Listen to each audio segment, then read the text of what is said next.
everyone, and welcome. I just want to say before we start, if you see us looking at our phones, don't think ill of us. These are our notes. We are not obsessively reading about Elon Musk. We are recording the program, and we'll post that online for our community that could not be with us today. For those of you who may be with us for the first time, World Affairs is a San Francisco-based nonprofit, nonpartisan civic forum that explores global issues and ideas in all their nuance and complexity. Tonight's program is co-hosted by the Asia Foundation, a nonprofit international development organization committed to improving lives across a dynamic and developing Asia Pacific. I'm John Rieger, and this is my colleague, Tracy Yang. Hello. And in real life, we are the hosts of the Asia Foundation's In Asia podcast, and we hope some of you are enthusiastic listeners. Tracy. Yes.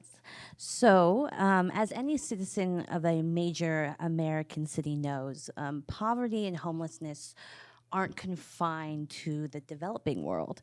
And wherever they're found, they seem to defy solution. So joining us this evening to talk about how change can happen is Scott MacMillan, author of the new book, Hope Over Fate, Faisal Hassan Abed and the Science of Ending Global Poverty, the story of the world's largest international development organization, BRAC. So Scott, welcome. Thank you. Very, very happy to be here. And I understand that we have a short video to start, so let's see that and then dive in.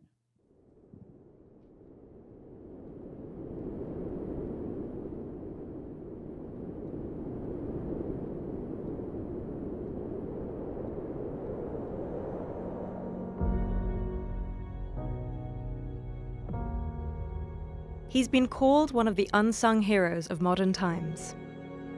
Faisal Hassan Abed was more than just a mild-mannered accountant. As a young man in the early 1970s, he had a corporate multinational job in finance. He could have stayed on that career path and led a very comfortable life. Instead, in 1972, confronted with war and natural disaster in his homeland, he quit his job and founded BRAC, originally the Bangladesh Rehabilitation Assistance Committee. People died because they were poor. And I thought that the kind of life I was leading at the time, working for Shell Oil, I thought that this life is not really something that I'd like to pursue. I'd like to pursue something else. In the decades to come, BRAC would become massive, reaching 100 million people in Asia and Africa. It is known as one of the world's most effective anti-poverty efforts. Abed avoided the limelight. He preferred to let his work speak for itself. Microfinance, community healthcare, education, humanitarian aid, and more. What links these diverse programs together is Abed's lifelong conviction that hope itself can help people overcome poverty. He saw that poverty was not just a lack of money or skills. People remained trapped in poverty, in part because they thought things could never change. They thought it was their fate to be poor. So Abed started by changing this mindset. He gathered people in small groups to talk about their problems so that together they could confront the injustices that held them back. They began to understand that a better world was possible, and that they themselves had the power to build it. This is the power of hope. Millions of people planning for the future, saving and investing. Girls filling up classrooms, women starting their own businesses. BRAC is known for its entrepreneurial approach to tackling poverty. It is known for being efficient and effective, but it is far more than that. The legacy of Faisal Hassan Abed is the triumph of hope over fate. Human life is for a short period on Earth, and I would like that short period that each of us have to be as happy and as productive and as meaningful as possible.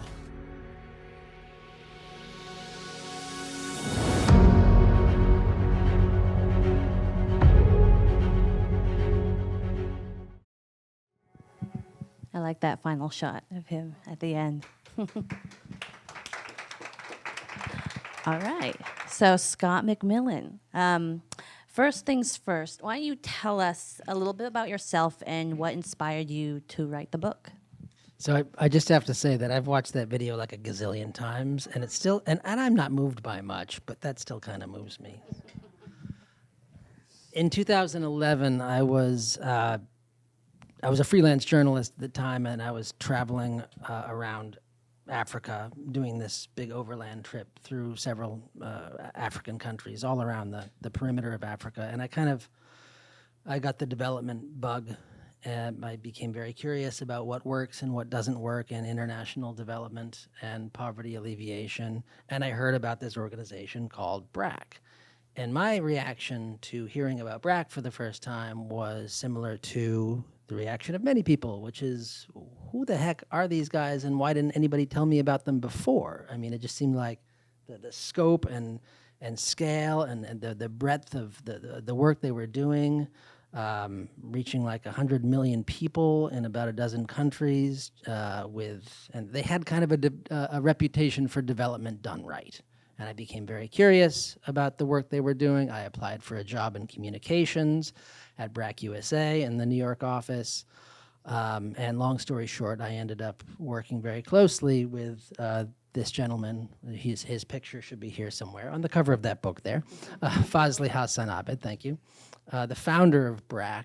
And we developed a rapport, and I ended up being his speechwriter for the last several years of his life, actually. So that's my intro to BRAC.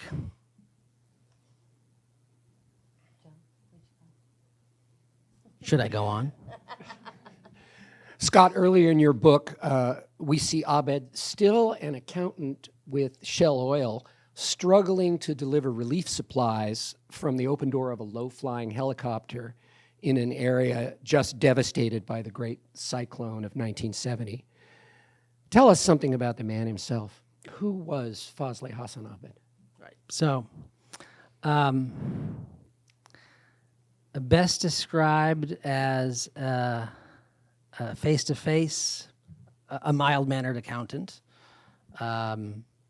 He wouldn't actually mind me saying this if he were here right now. He was not terribly good at marketing himself. He was not a good public speaker. He was very good one-on-one. He was the kind of guy that if you asked him a question, you could tell he gave it some thought. You know, he was very well-read. He was a voracious reader and a very thoughtful man. And he's the kind of guy, when you asked him a question, when he answered, you would kind of lean in to grasp on to like every word that he said. Now, I noticed a few other things about him, namely the manner in which he described the work that BRAC did. And by the way, this was, you know, he starting shortly after that moment of awakening when he was looking at the bodies in the shallow waters of the Bay of Bengal after in the aftermath of the great Bola cyclone of 1970. He said that sort of shook him to the core. And as you saw from the video, he decided that I'd kind of like to do something different with my life. And he built up BRAC over the years. What I noticed about the way that he described the BRAC story and what BRAC did, it just wasn't really amenable to an elevator pitch, right? You heard just a snippet of it in the video. Okay, we do microfinance. In fact, BRAC is one of the world's largest microfinance providers, but it's not a microfinance institution as such because it does so much more than that. Community health care, that with about 50,000 community health workers going door to door providing essential goods and services. And then there's the education program, which runs its own schools for children from very vulnerable backgrounds. And let's not forget the social enterprises. There's an aspect of BRAC that is very entrepreneurial in the sense that most of its activity is self-funding, right? It actually makes money from many of its activities. And don't forget the university, and also there's a BRAC bank. And of course, by this time, you know, the elevator has reached the top floor and has started going. It's a whole new crowd of people that you're talking to in the elevator, right? I'm curious, though. You refer to him as a mild-mannered accountant in the book. What got him into that helicopter to begin with?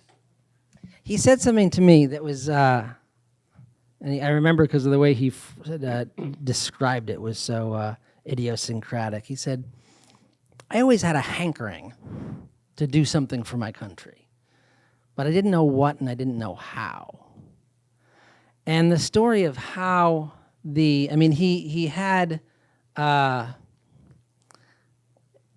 was a man who had spent much of his youth in London in the 1960s and everything that entails, right? Swinging London in the 1960s. He actually had a British girlfriend. They cohabitated for a while, which was not even common in Britain at the time. So he was a sophisticated international Anglophile, soliloquies of Shakespeare. Even in his early days, he was kind of dandyish, you know. He was a T.S. Eliot fan. He could recite, I think, the entirety of the love song of J. Alfred Prufrock by heart, and more than that.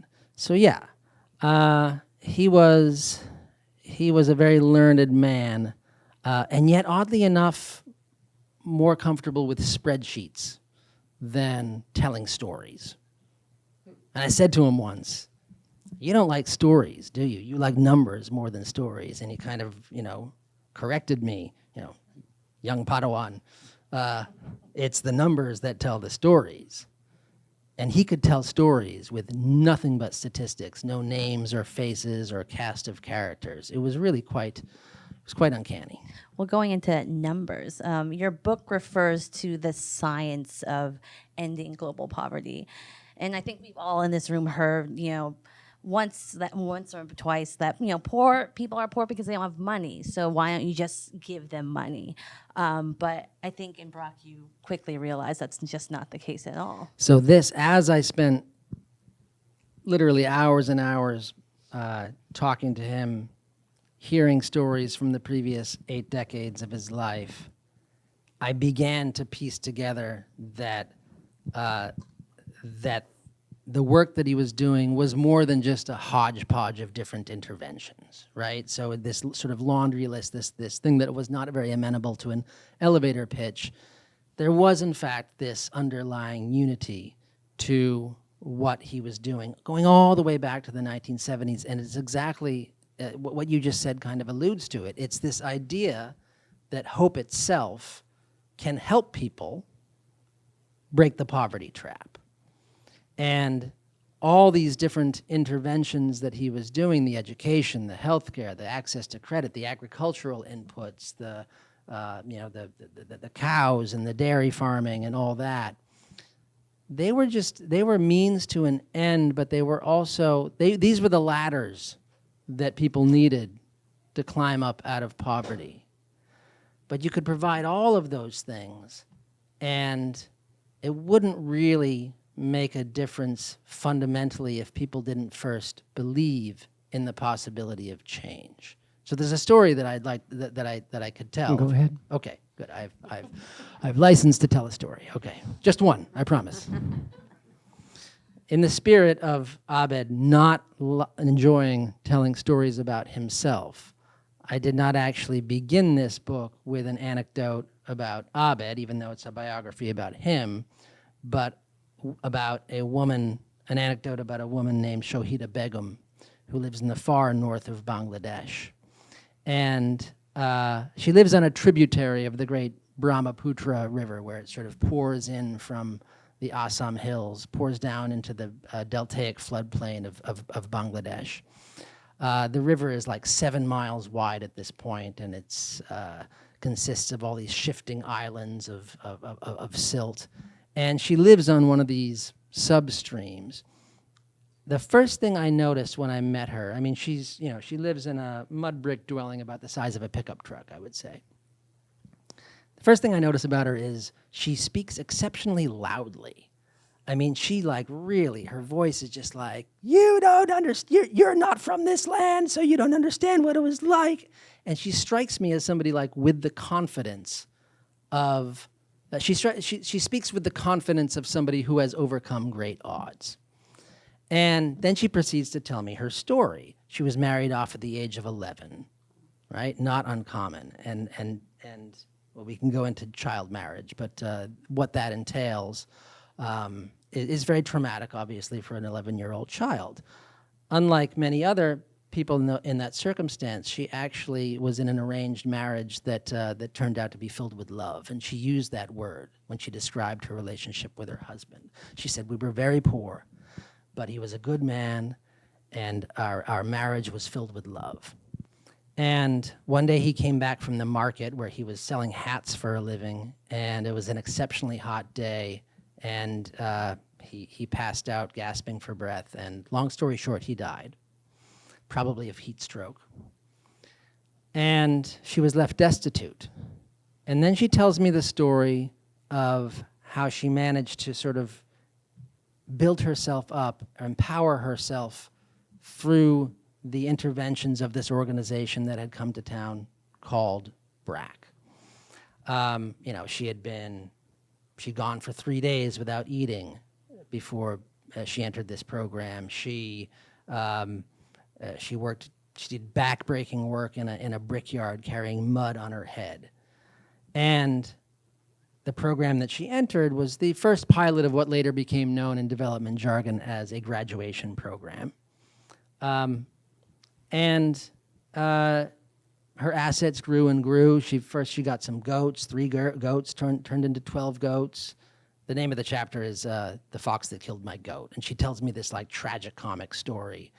Spoiler alert, the fox does not actually do too well in the encounter.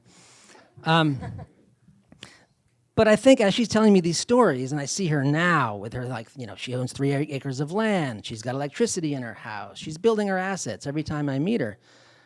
It just strikes me that, she's just so exceptionally confident in the way that she speaks, and yet that does not seem to resonate with the person that she was before. Now, logic or common sense might suggest that, well, she's confident now because of the vast material changes that have taken place in her life. And actually what I've learned as I've read more and more about this, often the causality goes in the opposite direction as well. That it could be that she lifted herself up out of poverty because she was confident. And she was confident because of the coaching and support and hand-holding that she got from one of the BRAC caseworkers. And that is a theme that I try to explore through the lens of one man's remarkable life, this idea that, it is not, she realized that it was not her fate to be poor, and that hope for a better future, not just hope, but the knowledge that you can bring about a better future through the own creative activities of your own hands, through activities large and small. And that knowledge by itself can help empower people and help people lift themselves up out of poverty. But surely you're not suggesting that people can be lifted out of poverty with a pep talk. Thank you. This idea that hope can help people overcome the poverty trap is potentially misleading for the exact reason that you just said. Hope will not buy you a loaf of bread. It's potentially even dangerous, I would say, because it almost suggests that, Shohida's poverty was somehow self-inflicted. And if somebody had just pulled her aside and given her a good shake and say, "Change your attitude, lady." Yeah, exactly. Things will change. Anybody that knows anything about her situation and that of millions and millions like her knows that is plainly not the case. But what we do find is that you can provide the goats, you can provide the cash transfers, you can provide the agricultural inputs, the training, even the access to healthcare and education. But there is a tendency for people to backslide to their previous poverty if you don't also address some of the underlying, if you will, psychological conditions, the despair, the hopelessness that is really preventing people from grabbing onto these ladders when they do exist. And that's sort of the underlying message of the book. This is what I mean when I called the book Hope Over Fate. All right, Scott, if I'm reading the clock right, I think we have time for a bonus question. Can a tiger build a house? Oh, that one. I love this question. Okay. As you can tell, we've chit-chatted about this before. Okay. And he knows that I've roughly 6 minutes in which to tell this story. So, okay. The idea that hope has a power to help people overcome the poverty trap is something that is supported by recent economic research by the likes of Esther Duflo, Abhijit Banerjee, and other economists. Those are the two that won the Nobel Prize in 2019 for their work in popularizing randomized control trials. What I found in talking to Abed is this idea of hope over fate is one that goes all the way back to the 1970s. And I'm going to tell you the moment that, remember how I said he didn't like telling stories? There was one story he told me that made me sit up. And it went something like this. So the background, the year is 1974. We're again in a remote pocket of northern Bangladesh. Abed has been working with people in situations of grinding poverty for already about 2 years now. He's seen a lot of setbacks. Programs aren't working. He's begun experimenting with a new way of teaching people basic skills like literacy and numeracy. And he's done this by adapting the methodology of a Brazilian educator by the name of Paulo Freire. Abed was a Freirean, if you will. That's the pedagogy of the oppressed. Exactly. I remember that from. He was an intellectual superstar of the 1970s. You're kind of aging yourself, John. His star has somewhat faded. If we were here in 1974, everybody would know who Paulo Freire was. Okay, his star has somewhat faded since then, but not for Abed at all. He would have considered himself a Freirean to his dying day. So the methodology, as he adapted it, went something like this. Just one day, one word, right? Let's just talk about the word house on the first day. So imagine a poster with the word house and a simple drawing. What does the house mean? The teacher would say to a small group of people gathered in the village. You want to play the game? What does a house mean? Shelter. Shelter. Stability. Shelter, stability. Family. It's not a house, it's a home, in the words of Bob Dylan, right? So not just a home, but like a homestead. It kind of also means, my livestock and the little area around the dwelling, and my family itself is really part of my home. Okay, and the discussions get quite animated there, okay? Second day, the word is tiger. Now, any Bengali person, even if they've never been to a zoo or encountered a tiger in the wild, knows what a tiger is, right? So the teacher, more like a facilitator of discussion, the teacher facilitator says, okay, can a tiger build a house? And the people say, well, no, of course not. A tiger can't build a house. The tiger runs under a tree when it rains, right? They can't build a house for themselves. Can you build a house? And the people say, of course, we can all build houses for ourselves if we have the tools, if we have the material. And the teacher facilitator says something like this. So the tiger is different from the human being because the tiger can adapt himself to nature, can only adapt himself to nature. Whereas the human being, through his or her own creative activities, can adapt nature to suit his or her own needs. And that process of changing nature to suit our needs through our own creativity is the process of civilization itself.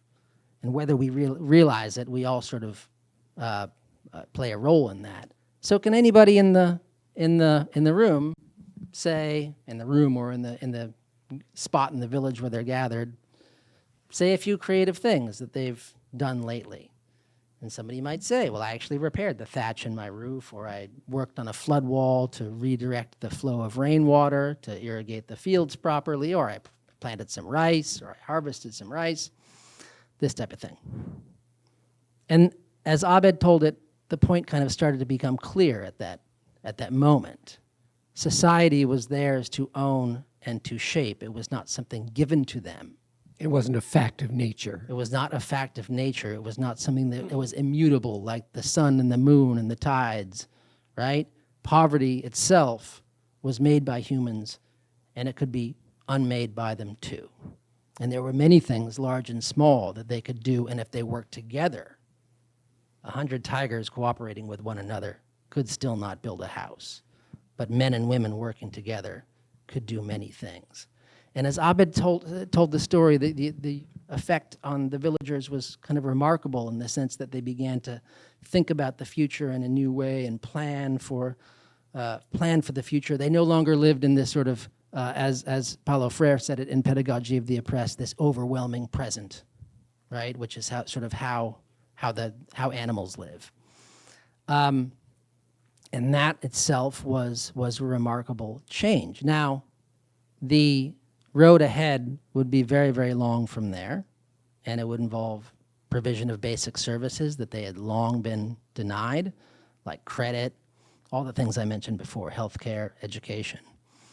But none of that would really mean a thing if they didn't first believe in the possibility of change. And as Abed told it, it was as though the first spark of self-worth and hope had been lit. And once these flames were lit, they were very difficult to extinguish. And when I heard him tell that story, I literally thought to myself, somebody ought to write a book about that. That is a great story. All right, I'm looking at the clock. Why don't we bring on our other guests now? First of all, here via the intertubes is Kazi Faisal bin Seraj, the Asia Foundation's country representative in Bangladesh. The Asia Foundation has been based here in San Francisco for 68 years and has offices in 19 countries in Asia and the Pacific. Faisal, you look very natural there. What time is it? It's way past the first coffee time, so I think that helps. And if she'll join us on stage now, this is Alisa Albee. She is the Division Director of Client Practice and Clinical Services for Larkin Street Youth Services here in the city. And we've been having a talk fest back in the green room prior to the show. Larkin Street Youth Services practice focuses on youth who are experiencing homelessness. Faisal and Alisa, welcome. Is this my question, Tracy? Yes, it is. All right. Sorry, I don't mean to let you see behind the scenes. Pay no attention to the man behind the curtain. Faisal, Bangladesh is in many ways a very different country today than it was when BRAC was born. Can you give us a sense of what the country was and how far it has come since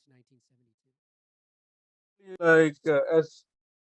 As Scott was mentioning earlier about the Bhola cyclone, I think that is a good starting point to say how Bangladesh was like pre-independence. So that's the last, I think, departure of Bangladesh from oppression in a sense. And I also lost quite a lot of my relatives during that Bhola cyclone. My ancestors come from that part of the country, so I can see where Abed Bhai and I connected even before my birth. So after that, the independence came in. There was a lot of poverty, there was a lot of hunger, there was malnutrition, there was issues with infant mortality. So I don't want to get into the statistics like Abed Bhai used to do, but you can guess how bad it was to unite the whole country to go against the oppressor to liberate the country. So since then, I think there has been also quite a lot of, I would say like Bangladesh has been also unique in terms of government's understanding its limitation on how much it can do. And they always look for complementarity and found complementary work in organizations like BRAC, Grameen, and few other organizations that has been there, also INGOs back then. So I think that helped quite a lot in terms of Bangladesh development.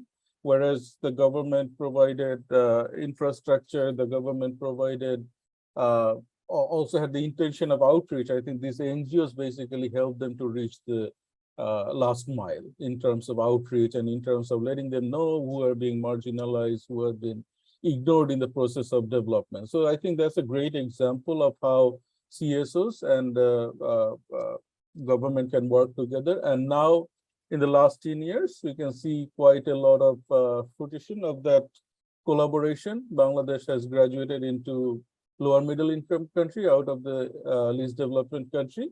It also celebrated its 50th anniversary, so it cannot be a better timing to also for us to move out of that least developed country category and move into middle income countries. So that in a nutshell, the biggest statistics that you can have in terms of saying that Bangladesh has progressed in 50 years. Yeah, Faisal, I have to ask, Faisal, I have to ask you, you spent some of your career at BRAC, and so what lessons about effective change have you brought with you to your work with the Asia Foundation? So when we work with BRAC, it's so rooted in the community and it's so rooted in the feedback mechanism from the community. I think that is quite helpful. And also the idea of ecosystem building, which Scott earlier mentioned in a different way. I always see BRAC as a kind of evolving ecosystem. So it builds one after another system on top of an existing system. So it's not about always microfinance. When we went to Myanmar, we thought about, okay, it's good that we are going to start with microfinance, but what's next? Can we use the same offices to deliver health services? Can we use the same infrastructure for education programs? So I think that element of always looking forward to find a solution and the next big thing to do, I think that's something that I have, it is ingrained in me, number one. Number two is BRAC.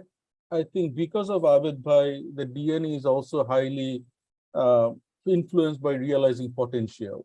So realizing potential of the client, realizing potential of his staff. So it always will challenge you in a very positive way to become more and more, reaching more and more of your optimal potentials.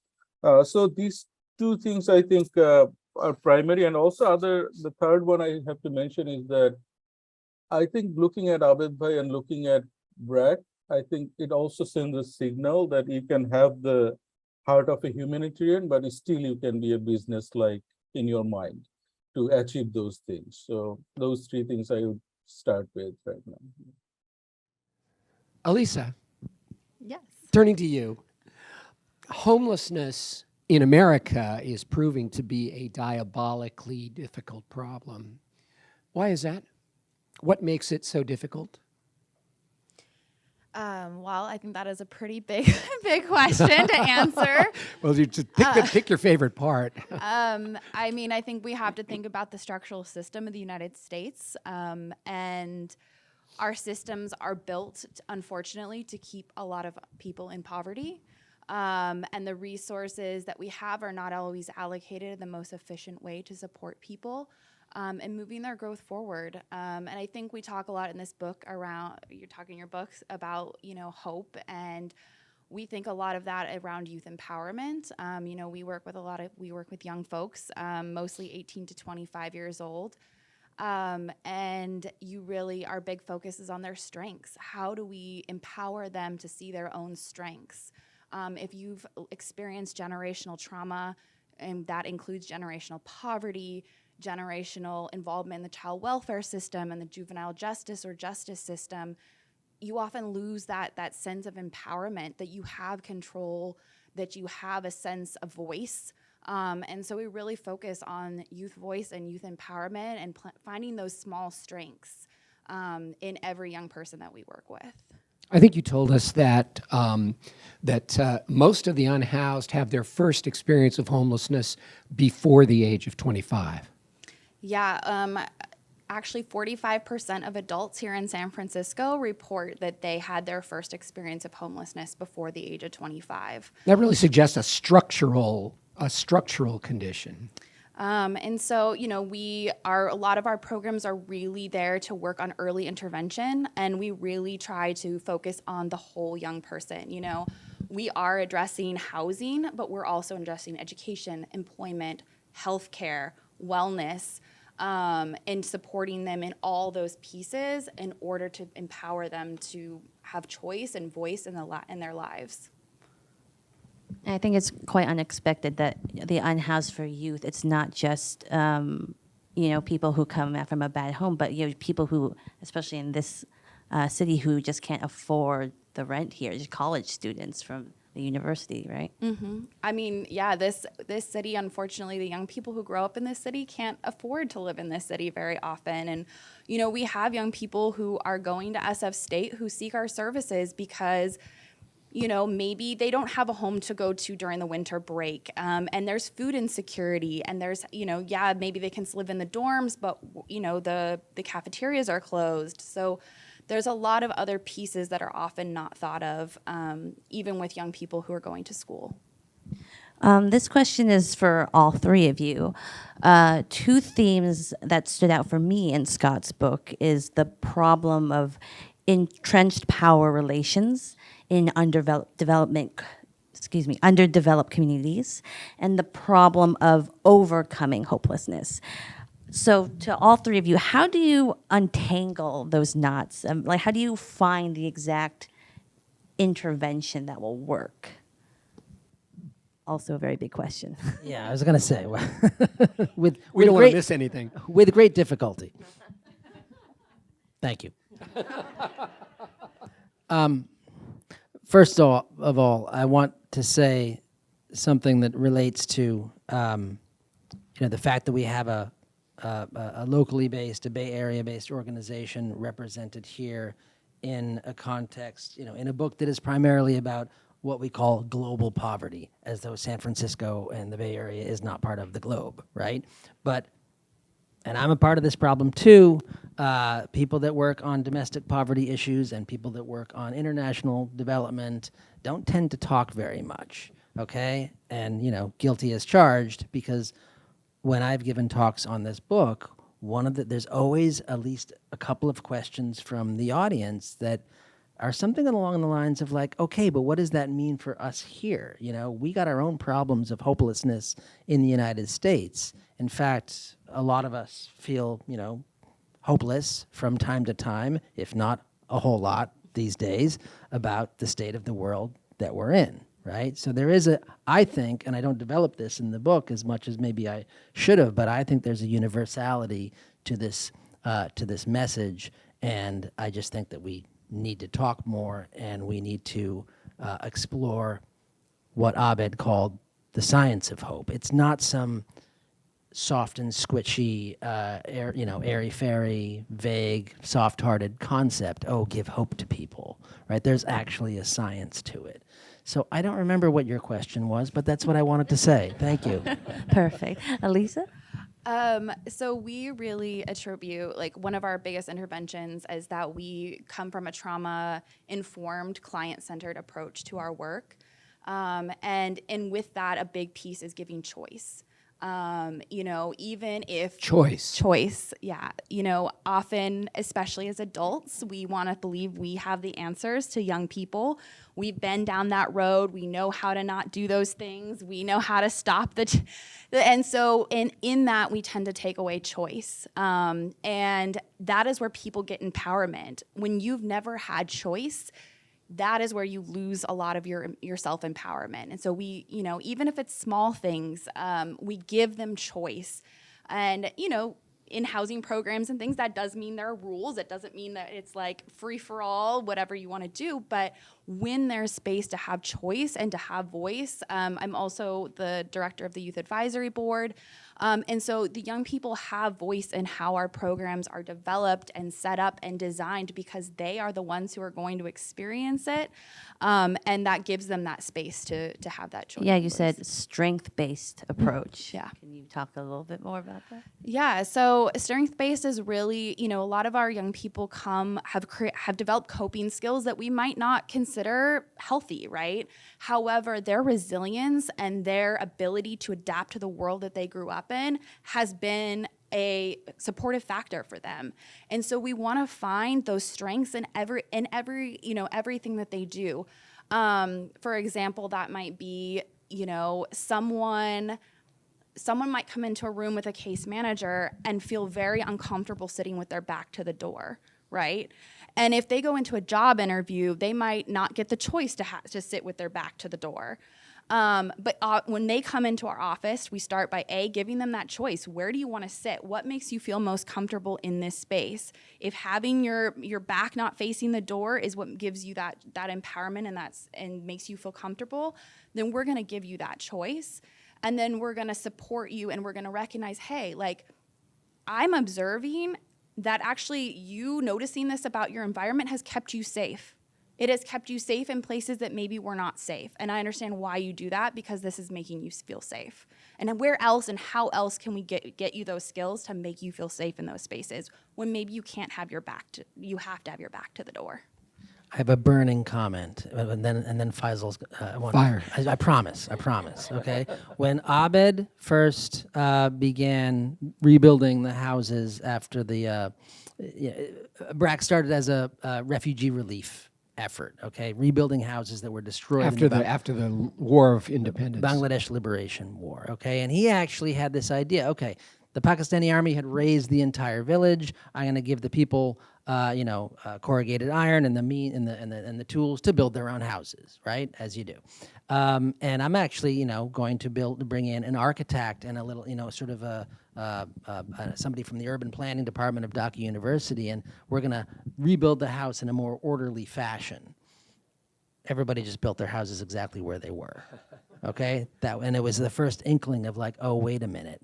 Maybe I don't actually have all the solutions. Let people build their houses where they want, right? Now, the exact particulars of, whether you're building houses or letting people sit in the room in a certain way, of course, that's different. But the premise is basically the same. Let people build their houses where they want. Faisal, does any of this ring a bell for you?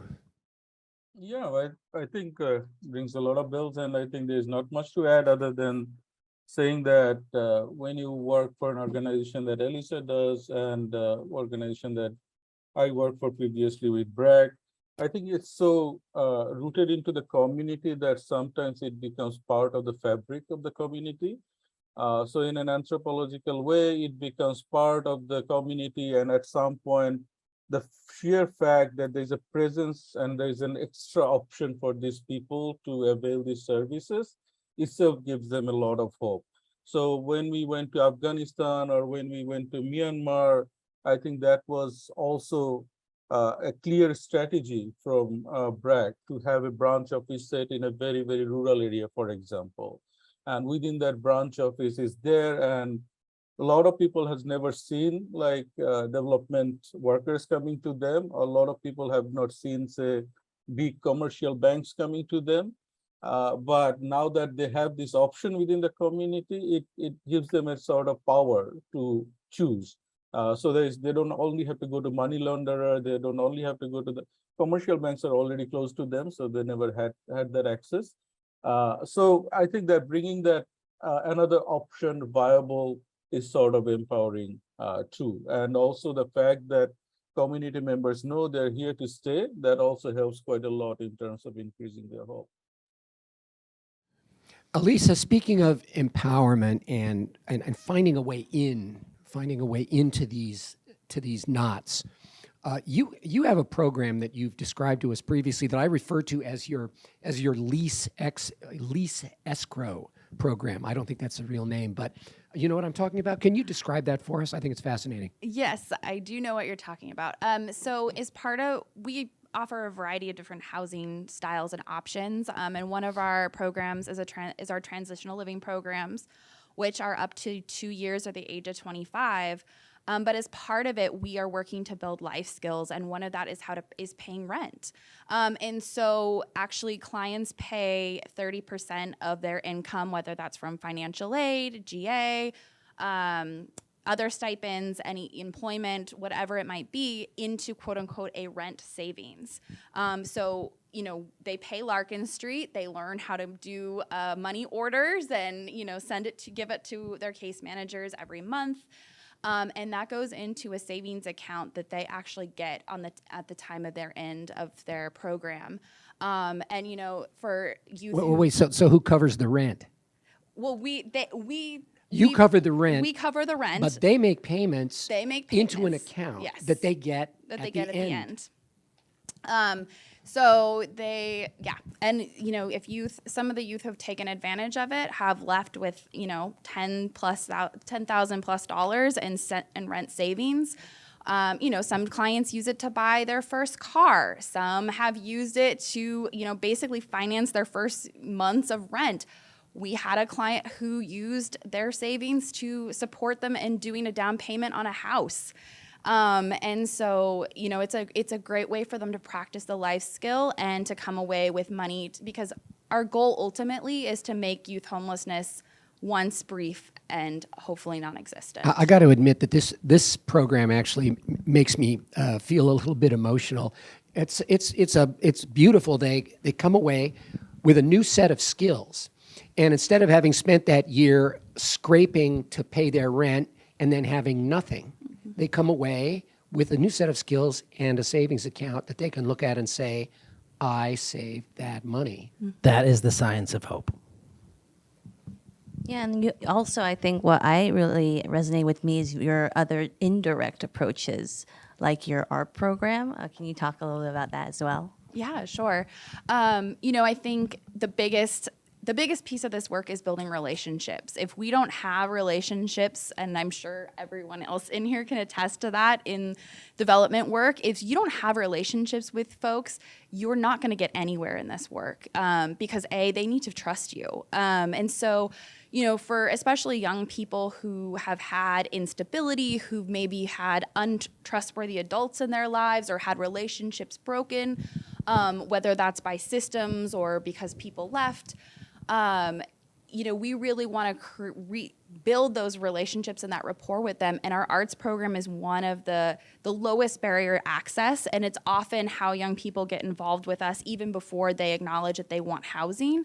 Our arts program does amazing work.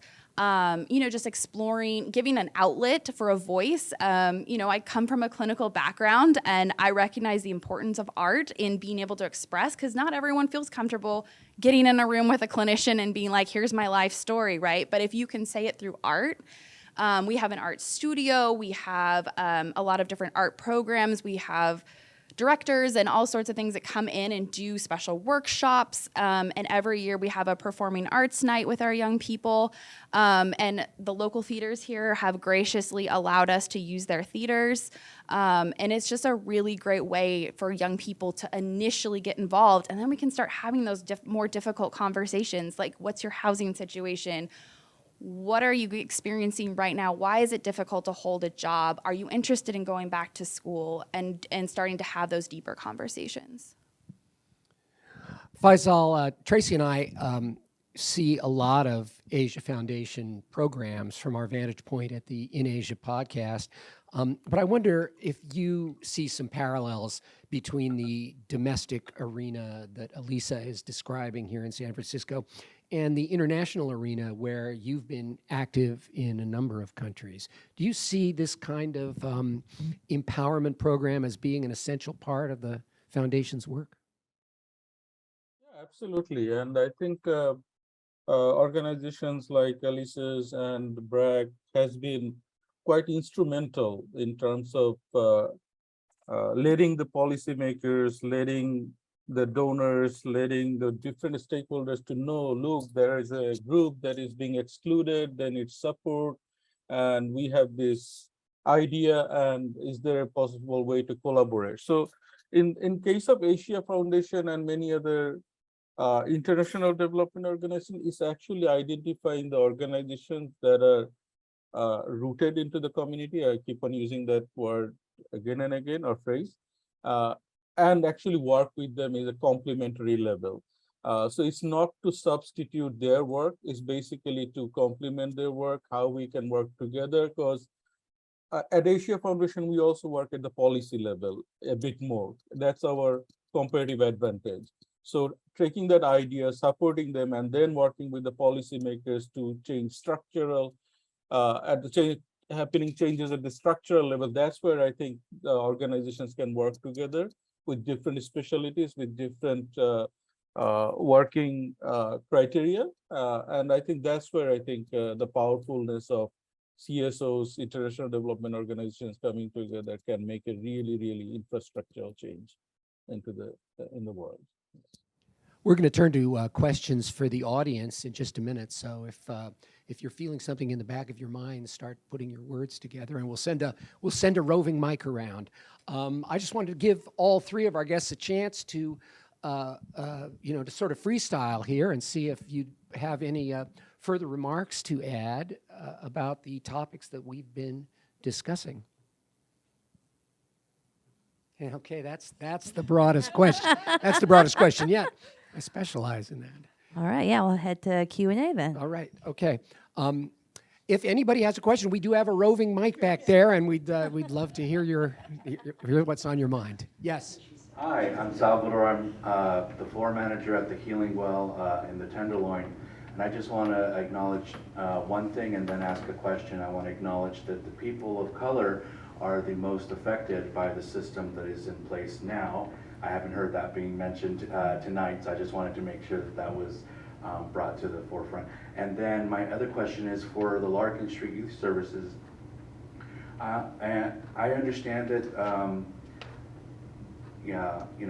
getting these skills, learning how to make money orders is a good learning experience and is necessary for our society, our capitalist-driven society.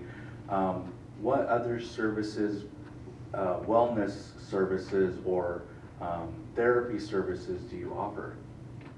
Thank you. And I love the Healing Well thing. So we offer a variety of services because we understand that not everyone is ready to, like I mentioned before, not everyone's ready to get into a therapy room and sit down in a more what we consider like traditional therapy, right? Sitting across from a clinician, talking for 50 minutes. And so we offer, kind of our lowest barrier entry is we have like psycho-ed groups around things just like general wellness, building coping skills, talking about, we have our newest group is, we call it the beef. It's talking about anger and what anger means for you. And then we have sort of our check-in level, which is, sometimes a client or a young person may have recently experienced a crisis. And so they need just a little additional extra support. So we do like half-hour check-ins. How are you doing? We work on coping skills. It's really around like safety, starting to build that relationship. And then also we do that as well for clients who may have like Kaiser, other health insurance where they can't meet with their therapist on a regular basis and might need additional support. And then we have our more like traditional sense of therapy for clients that are interested. And, again, we do that from a very like youth-centered approach. So, we have clients who they don't want to sit in a room and have a therapy session. So like, as long as they're okay, we go and walk in the park or, whatever space feels most comfortable for them. We're open as long as they feel comfortable, moving in that space and talking about what they need to talk about in that space. And then our most recent program is our harm reduction services. So we have harm reduction counseling. We lost a lot of young people to overdose in 2020. And so that's a big focus for us as part of our clinical and wellness services. Thanks for that question. Anybody else? Yes, over here.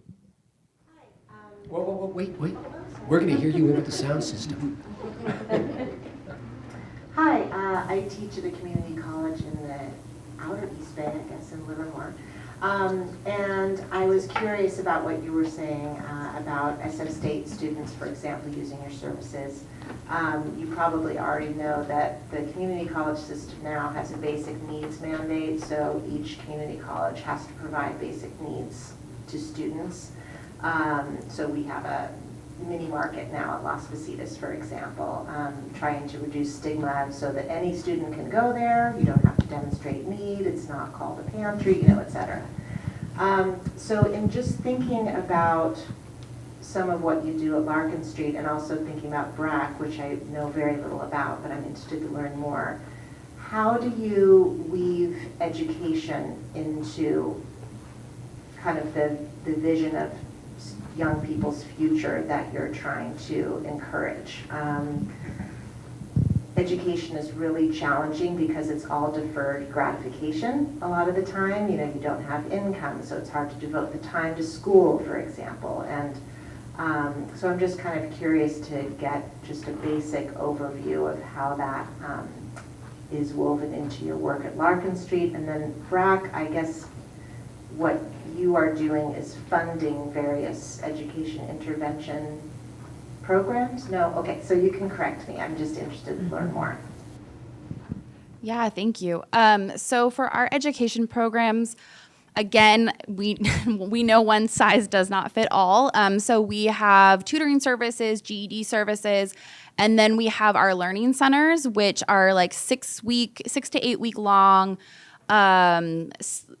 different topics. We have our arts one, we have our healthcare workplace like field one, to sort of build, like, to explore those interests that young people have of like, okay, what might I be interested in? And they get a paid a stipend based on their attendance. So basically they know that they will get paid for every day that they come to the workshop. And then we also have our Bridge Academy, which is exactly like a mock semester of school. And so they have assignments they have to turn in, they have a schedule, they do group projects, and it's really there to support in that either the transition into college and or someone who maybe, you know, had to leave college for a period and is making that transition back, but it gets you into that routine and that practice of being in a classroom again.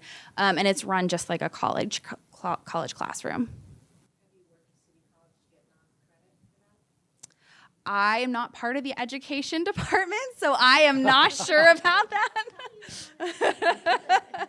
Scott, does BRAC have an education component in as its a, program? as a matter of principle, I'm going to start with the matter of principle and then answer the question. You have to meet families where they are when providing children's education. So there's a chapter in the book called The One Room Schoolhouse, and it's basically like Little House in the Prairie. In a nutshell. BRAC runs its own schools, or has run its own schools, tens of thousands of them actually at its peak. And it's not because Abed wanted to or felt that he had, it wasn't because he wanted to, because he felt strongly that education was the domain of the state properly. It was the state's responsibility to provide basic education. But he felt that he had to, because the state wasn't doing what it should be doing, which is when it comes to children from the most vulnerable communities, situations of extreme poverty, you have to meet them where they are, which often meant, in the situation of BRAC, limited hours that were built around the fact that children were actually needed at home, right? Children were needed to gather firewood or work in the fields or care for their siblings, and so you would often have classes at odd hours, always within walking distance of the home, and empowering a local woman to be the local school teacher, not going to the faraway formal certification system, the teachers' colleges and institutions. Because that's where sort of the problems with teacher absenteeism really comes up. People are just not in the community and not really accountable to the community. So that was the BRAC one-room schoolhouse model. In recent years, we've actually scaled back. I mean, at a certain point, BRAC ran the world's largest non-governmental, non-religious education system. There were more than 1 million students in schools, majority girls. And in recent years, we've actually scaled back because the government finally started to get it. And that was a decades-long process. Yeah, do we have time for another question? Perfect. Yeah, right over there. Thank you very much, Scott, Alisa, and Faisal. I'm curious, my name is David, I work at Kiva, it's a microfinance lending website. I'm curious to hear from those of you who have more experience with BRAC and also from Abed's perspective, how do you maintain kind of that community focus when you do kind of expand into so many different places and kind of have this very large international presence? Because I'm kind of stricken by how interesting it is to have kind of people from a big international organization like that, and also someone from a very local organization named after a street, you know, in the room as well. So kind of like the challenges and opportunities that both structures present. That's a big one. The challenges. It's been a night of big ones. That's a big one. That's a big one. The challenges of scale are many, right? But at the very early, at some early stage in his development, as a development practitioner, if you will, Abed decided that small may be beautiful, but big is necessary.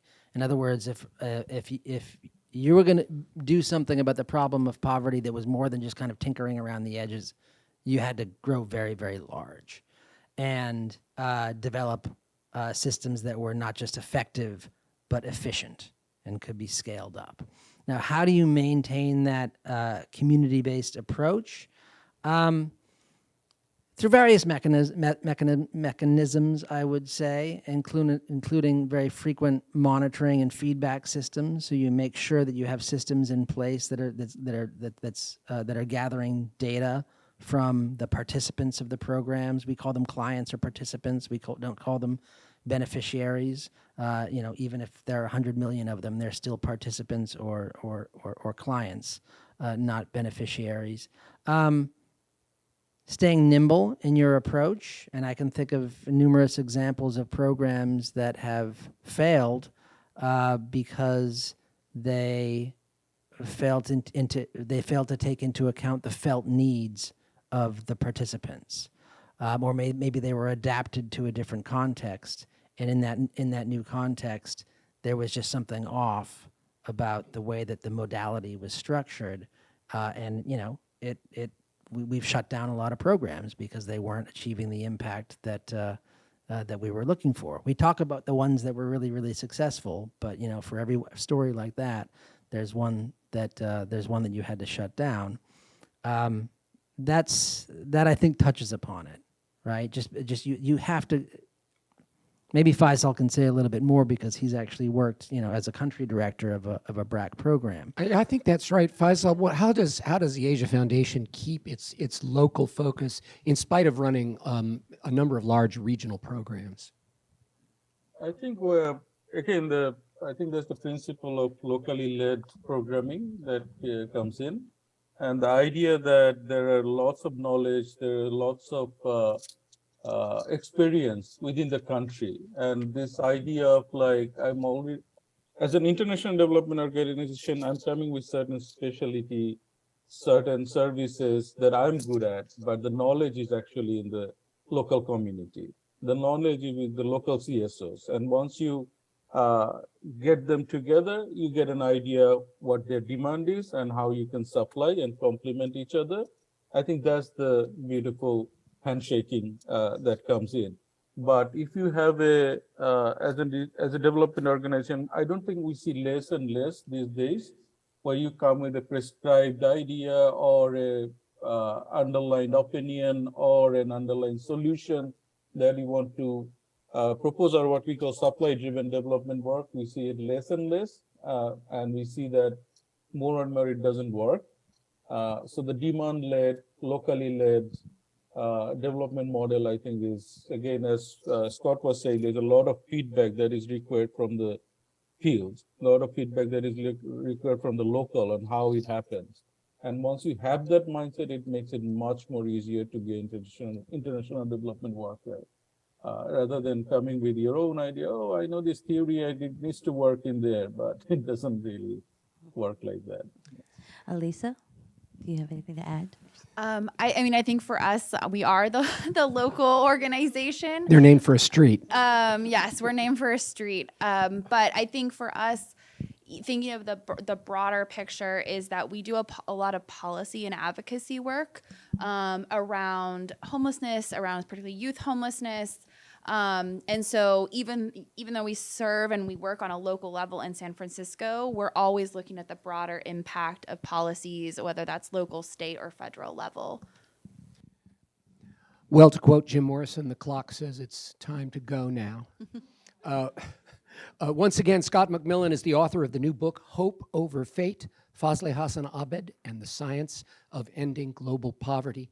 Kazi Faisal bin Seraj, our colleague, is the Asia Foundation's country representative in Bangladesh, and Alisa Albee is Division Director of Client Practice and Clinical Services for Larkin Street Youth Services in San Francisco. Thank you all for a fascinating Thank you, conversation. John and Tracy. Thank you, Chris. Yeah, and if you weren't able to ask your question, Scott's new book is going to be available in the registration desk tonight, so you can also buy it online as well. And just And really, in stores. yeah, They still that exist. is true. Yeah, those do exist. You're right.